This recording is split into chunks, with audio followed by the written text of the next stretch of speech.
Hello everyone, how are you guys? Welcome back to Majo's Carousel. So today I come to you with two specific topics that I want to talk about. And just to give you a little bit of context, a couple days ago I was with my sister at a museum and we were just admiring art in general and giving each other our opinions on the art of work that we were just watching. And we came to the realization that even though we have we were looking at the same exact things, we both had really different perceptions of what we were looking at. So we a word of course that came to my mind was subjectivity, and I wanted to share it with you guys today. I want to share this word with you. I know if you're here, you're probably an art junkie as myself, and you probably have come across the same dilemma that I'm in right now. So the word that I want for you guys to keep in mind today is subjectivity, and I also have two definitions that I looked up, and I'm going to read it to you right now. The first one, the first definition that we have for subjectivity, it's from the Cambridge Dictionary, and it says the influence of personal beliefs or feelings rather than facts. And the second one, it's from Oxford Reference, and it says the self-conscious perspective of the person or subject, hence subjectivity. This is invariably contrasted with objectivity, so it's the complete opposite of being objective, is being subjective. And the personal definition that I will give to subjectivity, taking into consideration what I live with my sister. So we all know that even though if you grow up in the same context as someone, for example, my sister and I, we were both raised in a pretty similar atmosphere, let's say, we were both getting different hints from the exact same art of work. So subjectivity for me, it's the way in which your mind processes the information or the images or anything that you're presented with. So it depends a lot on the context that you have, the way that you're gonna perceive some things. So with this in mind, I would like to talk about a specific type of art today, which is abstract expressionism. And it's so linked to subjectivity because, well, as I will show you, and I will talk about abstract expressionism, and during the video I'm gonna give you some context, talk about some artists and stuff like that. I just want you to keep in mind the definitions that I gave you of subjectivity, and if you would like to let me know in the comments what you think about subjectivity, what definition you would give the word, and what you think about this type of art that I'm going to present you. I would love to hear from you. And also I would like to do an exercise with my sister, because as I told you, this dilemma started when I was with her, and I'm going to show her an artwork by a specific artist. So as I was telling you, I'm going to show her an artwork by Helen Frankenthaler.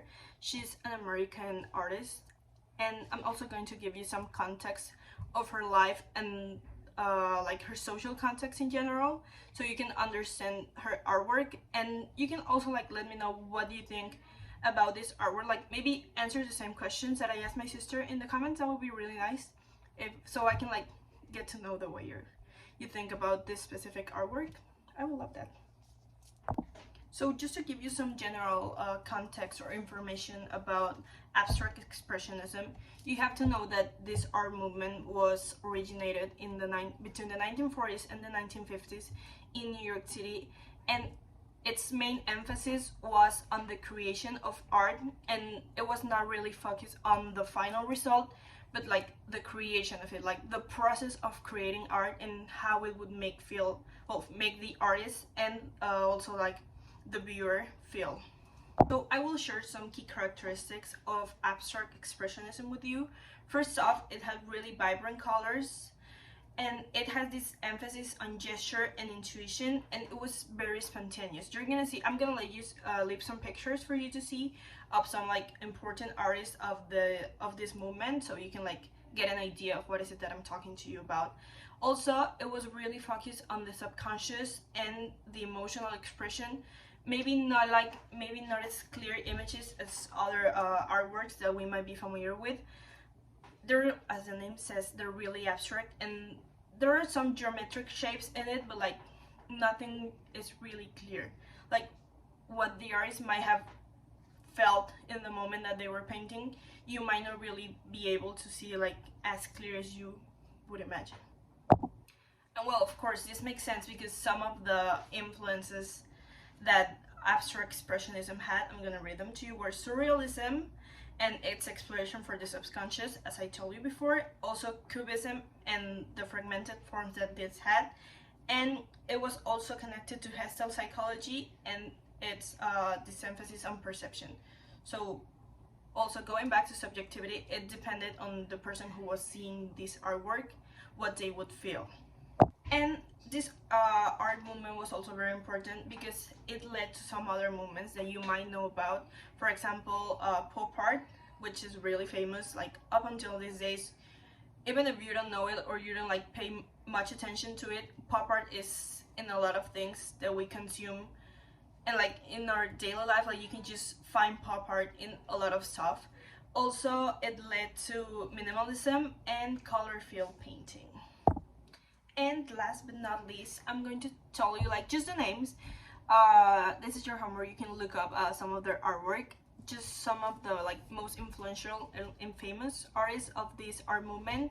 So Jackson Pollock, Mark Rothko, and Bernard Newman, and my personal favorite, Paul Feely. And actually Paul Feely was he studied and in some way influenced Helen Frankenthaler, which is the artist of which artwork I showed to my sister. So he's really nice. If I had to describe like his artwork in one word, it would be groovy. If you want to look it up, actually I'm gonna like leave some pictures for you to see some of his artwork right now. It's really colorful. Of course, abstract expressionism is really colorful, but like his artwork just like feels so smooth to me. I like it a lot. And even though I don't see much of his influence in Helen's work, it's really nice to know that they at some point like share. Well, of course they studied together and they share like some time with each other. But like it's so cool to see like how different their artwork is from one another. And just some more general social context about Helen Frankenthaler. She was born in New York City to a Jewish family, and of course, being a woman in that time, even though like people were like kind of opening up their minds, it was still really hard for women to thrive in the art like industry, let's say, or like just like this atmosphere in general. Even though we know art and artists have like a hard time sometimes, as a woman it was like even more of a challenge for her to thrive, but she had some connections that helped her. And well, nowadays she's a renowned artist in this art movement, so it's good. And I'm gonna show you some pictures of her artwork, and also I'm gonna add the clip of my sister's reaction to her artwork. Hi Annalise, how are you? Hi, I'm great, thank you. Thank you so much for being here with us. So in a couple seconds, I'm gonna show you an artwork by Helen Frankenthaler. She's an American artist, an abstract expressionism American artist.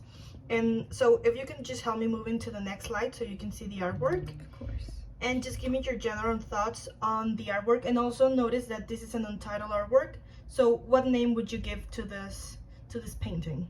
Okay, so at first look, I get the impression that it's like a cold scenario, maybe a cold landscape, maybe mountains or glaciers. That's what I'm getting. Obviously it looks very abstract, but that's what comes to mind first, like all these cold colors, like the blues, the whites, the blacks even. It just makes me feel like it has like a cold weather, and I feel like that can be transmitted through the painting. And what was the other question, if I had to name it? Yeah, of course. If I had to name it, it would be something like, I don't know, winter in the Alps, something like that. Thank you very much. Thank you. So thank you so much guys for watching this video. It was so fun to learn like a little bit more about like different art movements. There are some art movements that are really famous and some others that might not be as famous, but sometimes it's fun and it's good to learn about different art movements, because maybe you don't like, you think, oh, I don't really like art, but it could be that you haven't found one that you like feel a connection with.